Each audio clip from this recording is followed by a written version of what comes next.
కర్నూలు జిల్లా కేంద్రానికి సమీపంలో ఉన్న పెదపాడు గ్రామంలో తమ పొగాకు తోటకు గిట్టని వారు నిప్పంటించారని బాధితుడు కురవ బుగ్గన్న ఆవేదన వ్యక్తం చేశారు.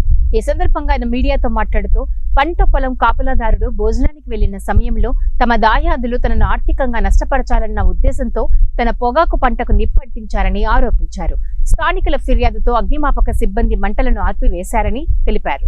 సగం పంటకు పైగా అగ్నికి ఆహుతి అయ్యిందని, 5 లక్షల రూపాయలకు పైగా నష్టం వాటిల్లిందని ఆవేదన వ్యక్తం చేశారు.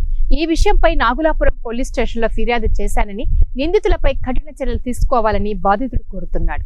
దగ్గరలో జెడ్పీహెచ్ స్కూల్ బాయ్స్ పక్కల కాంపౌండ్ వాల్ పక్కల ఒక 4000 దారుణాలు పొగాకు కట్టడం జరిగింది.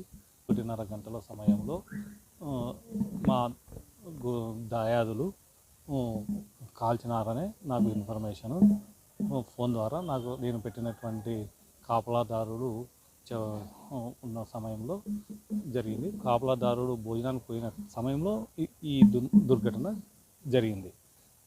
దాదాపుగా ఒక 8000 దారుణాల్లో దాదాపు 4000 దారుణాలు అంటించడం జరిగింది. పక్కన ఉన్నటువంటి స్కూలు టీచర్స్ ఆ మంటను చూసి ఫైర్ ఇంజన్ వాళ్ళకి ఫోన్ చేసి ఫైర్ ఇంజన్ పిలిపించి ఆర్పించడం జరిగింది. పక్కన ఉన్నటువంటి గోడ ఉన్నటువంటి హమాలీలు అందరు కలిసి మంటను ఆర్పడం జరిగింది. ఆ చుట్టూ పొలంలో ఉన్నటువంటి ఈ వాటర్ సంబంధించినటువంటి మోటారు అవన్నీ కాలిపోవడం